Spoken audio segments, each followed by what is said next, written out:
നമസ്കാരം. ഇപ്പോൾ സോഷ്യൽ മീഡിയയിൽ വ്യാപകമായിട്ട് ഒരു യുവതിയുടെ വീഡിയോ പ്രചരിക്കുന്നുണ്ട്. അവർ പറയുന്നത് തൻ്റെ കയ്യിൽ ഒരു തോക്ക് കിട്ടിയിരുന്നെങ്കിൽ മോദിയെ വെടിവെച്ചു കൊന്നേനെ എന്നാണ്.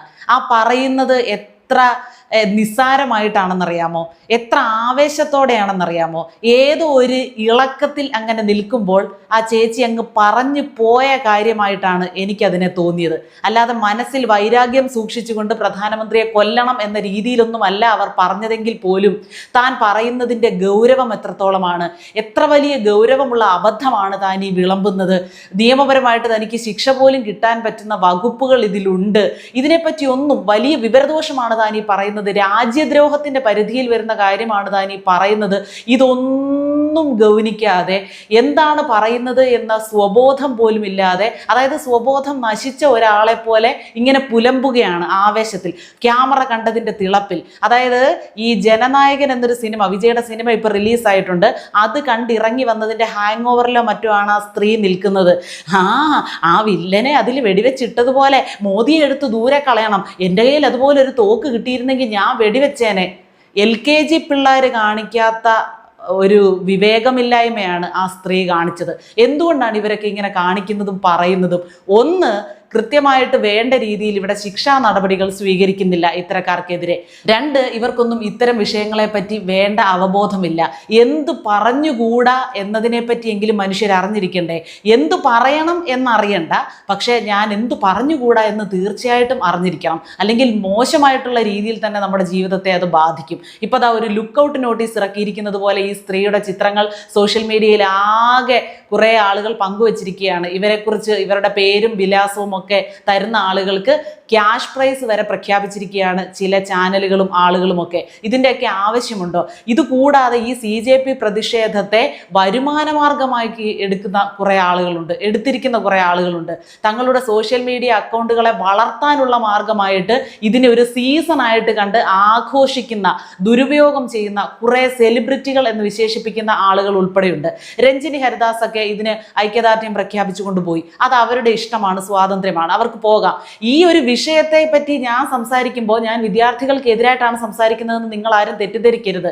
വിദ്യാർത്ഥികളുടെ അവകാശങ്ങൾ അവർ നേടിയെടുക്കുക തന്നെ വേണം. പക്ഷേ അത് ചൂഷണം ചെയ്യാൻ അവരോടൊപ്പം കൂടിയിരിക്കുന്ന കുറെ രാജ്യവിരുദ്ധരെ, കുറെ ദേശവിരുദ്ധരുണ്ട് എന്ന കാര്യം കൂടി ഞാൻ സൂചിപ്പിക്കുകയാണ്.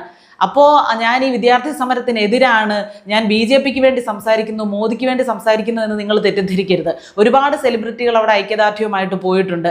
ഇവരുടെയൊക്കെ വീഡിയോകൾ, ഇവരുടെയൊക്കെ സോഷ്യൽ മീഡിയ പേജുകളിൽ ഇവരൊക്കെ പങ്കുവെക്കുന്നുണ്ട്.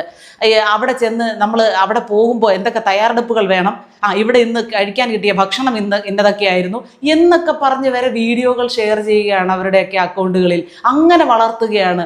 ഇന്ന് നമുക്ക് get ready with me for CJP protest, അതിനുവേണ്ടി നമുക്ക് റെഡിയാകാം എന്നൊക്കെ പറഞ്ഞുള്ള വീഡിയോകൾ വരെ പുറത്തു വരുന്നുണ്ട്. രഞ്ജിനി ഹരിദാസിനെ കുറിച്ച് ഞാൻ പറഞ്ഞു വന്നത്, അവിടെ ചെന്ന് നമ്മൾ ഈ പട്ടി ഷോ എന്നൊക്കെ പറയുന്ന തരത്തിലുള്ള ചില പ്രഹസനങ്ങളിലെ കാട്ടിക്കൂട്ടലുകൾ അതൊക്കെ കാണിക്കുന്നത് കണ്ടു. പാകിസ്ഥാനിൽ നിന്നും ചൈനയിൽ നിന്നും കാശ് കിട്ടിയിട്ടുണ്ട് പോകാൻ. ഒരു പ്രായത്തിൻ്റെതായിട്ടുള്ള പക്വത പോലും കാണിക്കാതെ എനിക്ക് ചൈനയിൽ നിന്നും പാകിസ്ഥാനിൽ നിന്നും ഒക്കെ പൈസ കിട്ടുന്നുണ്ട്, ആ പൈസയ്ക്കാണ് ഞാൻ ഫ്ലൈറ്റ് പിടിച്ച് അങ്ങോട്ടും ഇങ്ങോട്ടും ഒക്കെ യാത്ര ചെയ്യുന്നത് എന്നൊക്കെ പറഞ്ഞിട്ട് മുഖം കൊണ്ട് ഒരുമാതിരി ഗോഷ്ടിയൊക്കെ കാണിച്ച് എന്തൊക്കെയോ കാട്ടിക്കൂട്ടുന്നുണ്ട്. അതായത് ക്യാമറ തനിക്ക് മുന്നിലുണ്ടെന്നറിയാം. അപ്പോൾ അതിലൂടെ താൻ എന്തോ മറ്റതാണ് എന്ന് ലോകത്തെ കാണിക്കാനുള്ള ഒരു വ്യഗ്രത പോലെയാണ് ഇതിനെയൊക്കെ നമുക്ക് തോന്നുന്നത്. അങ്ങനെയാണ് നമുക്ക് ഇതിനെയൊക്കെ നിർവചിക്കാനാവുന്നത്.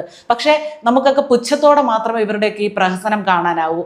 ഈ യഥാർത്ഥത്തിൽ വിദ്യാർത്ഥികൾക്ക് വേണ്ടിയിട്ടുള്ള ഐക്യദാർഢ്യമാണ് നിങ്ങൾ പ്രഖ്യാപിക്കുന്നതെങ്കിൽ, അതിനുവേണ്ടിയാണ് നിങ്ങൾ പ്രവർത്തിക്കുന്നതെങ്കിൽ നിങ്ങൾ ഇത്തരം ചീപ്പ് പബ്ലിസിറ്റിക്ക് പോകില്ല. കാണുന്ന ഓൺലൈൻ ചാനലുകൾക്കും മുഖ്യധാരാ മാധ്യമങ്ങൾക്കും എല്ലാം ബൈറ്റ് കൊടുത്ത് ഇവിടുന്ന് റഹീമും ബ്രിട്ടാസും ഒക്കെ പോയിട്ടുണ്ടല്ലോ, അവരൊരൊറ്റ മീഡിയക്കാരെ പോലും വിടില്ല. എല്ലാവരുടെയും പുറകെ ചെന്ന് ഓരോ ബൈറ്റുകൾ ഇങ്ങനെ കൊടുത്തുകൊണ്ടിരിക്കുകയാണ്. കാരണം മാക്സിമം ഇവരുടെ വാർത്തകൾ കൊണ്ട് സോഷ്യൽ മീഡിയകളും ഒക്കെ നിറയണം. ആളുകളൊക്കെ എപ്പോഴും ഇവരുടെ മുഖവും ഇവരുടെ വാക്കുകളും കേട്ടുകൊണ്ടിരിക്കണം. പരമാവധി പബ്ലിസിറ്റി അവർക്ക് അതിലൂടെ നേടണം. അങ്ങനെ ദുരുപയോഗം ചെയ്യരുത്. എന്തൊരു സംഭവം ഇവിടെ ഉയർന്നാലും അതിനെ ദുരുപയോഗം ചെയ്യാൻ കുറേ ആളുകൾ കാണും. ഈ കല്യാണ വീടുകളിലൊക്കെ ചെന്ന് ആളാകുന്ന മനുഷ്യരെ കണ്ടിട്ടില്ലേ? മരണ വീടുകളിൽ നിന്ന് ആളാകുന്ന ചില മനുഷ്യരുണ്ട് എന്ന് പറഞ്ഞതുപോലെയാണ് ദുരന്ത സ്ഥലങ്ങളിൽ അല്ലെങ്കിൽ വലിയ പ്രതിഷേധങ്ങൾ നടക്കുന്ന ഇടങ്ങളിൽ ആളുകളാകാൻ വേണ്ടിയും ശ്രദ്ധാപാത്രമാകാൻ വേണ്ടിയും മനുഷ്യർ കാണിക്കുന്ന വ്യഗ്രത വളരെ ദയനീയമെന്നേ പറയാൻ കഴിയുള്ളൂ. അപ്പം ഞാൻ ആദ്യം പറഞ്ഞു വന്ന ആ സ്ത്രീയിലേക്ക് കടക്കാം. രാജ്യദ്രോഹം ഒരു ട്രെൻഡായിട്ട് മാറിക്കൊണ്ടിരിക്കുകയാണ്. അല്ലെങ്കിൽ രാജ്യത്തിനെതിരായിട്ട് സംസാരിക്കുന്നത്, നമ്മുടെ പ്രധാനമന്ത്രിക്കൊക്കെ എതിരായിട്ട് സംസാരിക്കുന്നത് എന്തോ ഒരു വലിയ സംഭവമായിട്ട് മാറിക്കൊണ്ടിരിക്കുകയാണ്. ഞാൻ കഴിഞ്ഞ ദിവസം കണ്ട ഒരു വീഡിയോ ആണ്. ഒരു കുട്ടിയും അതിൻ്റെ മാതാവും തമ്മിലുള്ള സംഭാഷണം. ആ കുട്ടി പ്രായപൂർത്തിയാകാത്തതായതുകൊണ്ട് അതിൻ്റെ വീഡിയോ എടുക്കാനും നിർവാഹമില്ല. ആ കുട്ടിയോട് ചോദിക്കുകയാണ് മാതാവ്, അതേത് മതവിഭാഗത്തിൽ പെടുന്ന ആളാണെന്ന് പോലും ഞാൻ പറയുന്നില്ല, പറഞ്ഞു കഴിഞ്ഞാൽ എനിക്കെതിരായിട്ട് ആളുകൾ സംസാരിച്ചുകൊണ്ട് വരും, അതുകൊണ്ടാണ് നീ അത് പറഞ്ഞത്, അതുകൊണ്ട് അതും പറയുന്നില്ല. മാതാവ് കുട്ടിയോട് ചോദിക്കുകയാണ്, ഇപ്പം നമ്മുടെ രാജ്യത്തെ പ്രശ്നം എന്താ, നമ്മുടെ രാജ്യം രക്ഷപ്പെടണമെങ്കിൽ എന്ത് ചെയ്യണം? അപ്പോൾ കുട്ടി തിരിച്ച് ഉടനെ കൊടുത്ത മറുപടി, മോദിയെ കൊല്ലണം. മോദി ആരാണ്? നമ്മുടെ പ്രധാനമന്ത്രി. അദ്ദേഹത്തിൻ്റെ പാർട്ടിയോ രാഷ്ട്രീയമോ ഒക്കെ വിട്, നമ്മളെങ്ങനെയാണ് അദ്ദേഹത്തെ അംഗീകരിക്കുന്നത്? ജാതിയും മതവും രാഷ്ട്രീയവും നോക്കാതെ ജനങ്ങൾ അംഗീകരിക്കുന്ന അദ്ദേഹത്തിൻ്റെ പദവിയുടെ പേരെന്താണ്? നമ്മുടെ പ്രധാനമന്ത്രിയാണ്. നമ്മുടെ രാജ്യത്തിൻ്റെ രക്ഷകർത്താവാണ് അദ്ദേഹം, അല്ലേ? നമ്മുടെ രാജ്യത്തെ മുന്നോട്ട് നയിക്കുന്ന ആളാണ് അദ്ദേഹം. നമ്മുടെ രാജ്യത്തിന് വേണ്ടി പുതിയ നിയമങ്ങൾ ഉണ്ടാക്കുന്ന, നിയമങ്ങൾ പരിഷ്കരിക്കുന്ന, രാജ്യത്തിൻ്റെ ഭാവി സുരക്ഷിതമാക്കാൻ വേണ്ടി പ്രയാസപ്പെടുന്ന ഒരു വ്യക്തിയാണ് നമ്മുടെ പ്രധാനമന്ത്രി.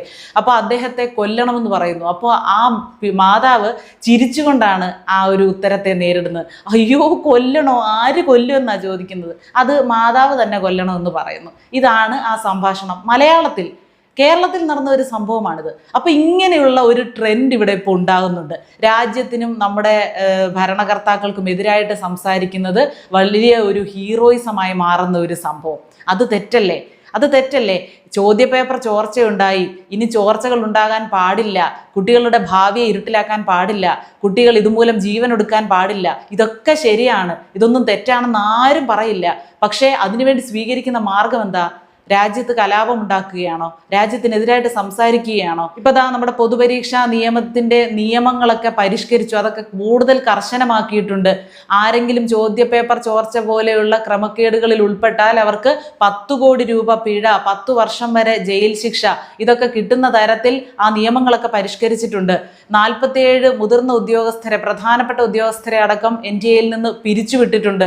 അങ്ങനെ നടപടികളൊക്കെ സ്വീകരിക്കുന്നുണ്ട്. ഇതൊക്കെ തന്നെയാണ് ഗവൺമെന്റ് സ്വീകരിക്കേണ്ട തിരുത്തൽ നടപടികൾ. നമ്മളൊക്കെ പ്രതീക്ഷിക്കുന്നത് ഇത് തന്നെയാണ്. പക്ഷെ ഇതൊന്നും പോരാ. ജാതി സംസാരിക്കുന്നു, മതം സംസാരിക്കുന്നു, ചാണകം സംസാരിക്കുന്നു, പ്രധാനമന്ത്രിയെ മോശമാക്കി സംസാരിക്കുന്നു, രാജ്യത്തെ മോശമാക്കി സംസാരിക്കുന്നു. ഇതൊന്നും ഈ സമരത്തിന് ചേർന്ന രീതിയല്ല എന്ന് മാത്രമേ എനിക്ക് പറയാനുള്ളൂ. വേറൊരുത്തൻ കഴിഞ്ഞ ദിവസം ഒരു തൊപ്പിയും കണ്ണടയൊക്കെ വെച്ചിരുന്നോണ്ട് സോഷ്യൽ മീഡിയയിൽ വന്നിരുന്ന് അലർന്നത് കേട്ടു. ഇടിക്കടാ, ഓഹോ എന്തൊരു ഹരം! ഡൽഹിയിൽ നടക്കുന്ന ആ പ്രതിഷേധം കണ്ടിട്ട് എനിക്ക് അവിടെ വന്ന് പോലീസുകാരെയൊക്കെ എടുത്തിട്ട് ഇടിക്കാൻ തോന്നുന്നു. പണ്ട് ഞാൻ ഇങ്ങനെ ഇടിച്ചിട്ടുണ്ട്, അന്ന് ഭയങ്കര വൈറലായിരുന്നു. പക്ഷെ ഞാൻ ഒറ്റയ്ക്ക് ഉണ്ടായിരുന്നത് കൊണ്ട് പിന്നീട് എനിക്ക് പണി കിട്ടി. ഇതിപ്പോൾ നിങ്ങളൊരു ഗ്രൂപ്പ് ആളുകളില്ലേ, ഇത്രയും ആളുകളില്ലേ, എല്ലാം കൂടെ കയറി അടിക്കടാ. അവൻ ഇരുന്നങ്ങ് നുളയ്ക്കുകയാണ്, പുഴു നുളയ്ക്കുന്നത് പോലെ കുത്തിച്ചാടുകയാണ്. രാജ്യം ഒരു വശത്ത് വലിയൊരു പ്രതിസന്ധി നേരിടുമ്പോൾ ഇവിടെ ഇരുന്ന് അത് കണ്ട് രസിക്കുന്ന ഈ ആരാൻ്റെ അമ്മയ്ക്ക് ഭ്രാന്ത് പിടിച്ചാൽ കാണാൻ നല്ല ചേലാണെന്ന് പറയില്ലേ, ഇത് ആരാൻ്റെ അമ്മയല്ല എന്നൊരു ബോധം നമുക്ക് വേണം കേട്ടോ. നമ്മുടെ രാജ്യത്താണ് ഈ പ്രശ്നം നടക്കുന്നത്. നമ്മുടെ കുട്ടികളാണ്, നമ്മുടെ കുട്ടികളെ മുതലെടുക്കുന്ന, ദുരുപയോഗം ചെയ്യുന്ന കുറേ ആളുകളുണ്ട്. ഇതെല്ലാം മനസ്സിലാക്കി വേണം നമ്മളൊരു കാര്യത്തെപ്പറ്റി സംസാരിക്കുമ്പോൾ അഭിപ്രായം പറയാനും അതിനെ വിലയിരുത്താനും. ഞാൻ സംസാരിച്ച വീഡിയോ കണ്ടിട്ട് കുറേ പേര് അതിന് താഴെ വന്ന് എഴുതുന്നത് കണ്ടു, നീ ചാണക സംഖ്യയാണ്, നീ BJPക്ക് വേണ്ടി സംസാരിക്കുകയാണ്. ഒരിക്കലും അല്ല. നമ്മുടെ വിദ്യാർത്ഥികൾക്ക് ഒരു പ്രശ്നം വരുമ്പോൾ അവരുടെ ഒപ്പം തന്നെ നിൽക്കും. പക്ഷേ അവർ ചെയ്യേണ്ട രീതി അതായിരുന്നില്ല, അവർ സ്വീകരിച്ച രീതി മോശമായിപ്പോയി. അവിടെ ഇപ്പോൾ ഒരുപാട് പേര് ലക്ഷക്കണക്കിന് രൂപയുടെ ഫുഡൊക്കെ അവർക്ക് എത്തിക്കുന്നുണ്ട്. അവിടെ അതുമൊക്കെ കഴിച്ച് ആഘോഷിക്കാൻ കുറേ എണ്ണങ്ങൾ ഇവിടെ നിന്നും പോയിട്ടുണ്ട്. കേരളത്തിൽ നിന്ന് കണ്ടമാനം ആളുകൾ പോയിട്ടുണ്ട്. എന്താണ് വിഷയം, എന്താ സംഭവം എന്ന് ചോദിച്ചപ്പോൾ ഒറ്റ ഒരെണ്ണത്തിന് അറിയത്തില്ല. നീറ്റിൻ്റെ ഫുൾ ഫോം അറിയില്ല, UGCയുടെ ഫുൾ ഫോം അറിയില്ല, അവിടെ നടക്കുന്ന പ്രശ്നം എന്താണെന്നറിയില്ല. എല്ലാവരും ഇങ്ങനെ പ്രതിഷേധിക്കുന്നു, എല്ലാവരും ആഘോഷമാക്കുന്നു. അതിൻ്റെ കൂടെ കൂടാൻ വേണ്ടി വെറുതെ ഇരിക്കുകയല്ലേ എന്ന് വിചാരിച്ച് ട്രെയിൻ കയറി പോകുന്ന കുറേ എണ്ണങ്ങൾ. അങ്ങനെ ചെയ്യരുത് എന്ന് മാത്രമേ പറയുന്നുള്ളൂ. അപ്പോൾ നമ്മുടെ രാജ്യത്തെ മോശമാക്കിക്കൊണ്ട് സംസാരിക്കുന്നത്, അല്ലെങ്കിൽ നമ്മുടെ പ്രധാനമന്ത്രിയെയൊക്കെ മോശമാക്കിക്കൊണ്ട് സംസാരിക്കുന്നത് ഒരു ഫാഷനായി മാറാതിരിക്കട്ടെ, ഒരു ട്രെൻഡായി മാറാതിരിക്കട്ടെ. വലിയ ദുഃഖമുണ്ട് ഇത് കാണുമ്പോൾ. വിമർശിക്കാൻ എല്ലാവർക്കും അധികാരമുണ്ട്, അഭിപ്രായം പറയാനും എല്ലാവർക്കും അവകാശമുണ്ട്. പക്ഷേ അത് വേണ്ട രീതിയിൽ മാത്രം ഉപയോഗിക്കുക.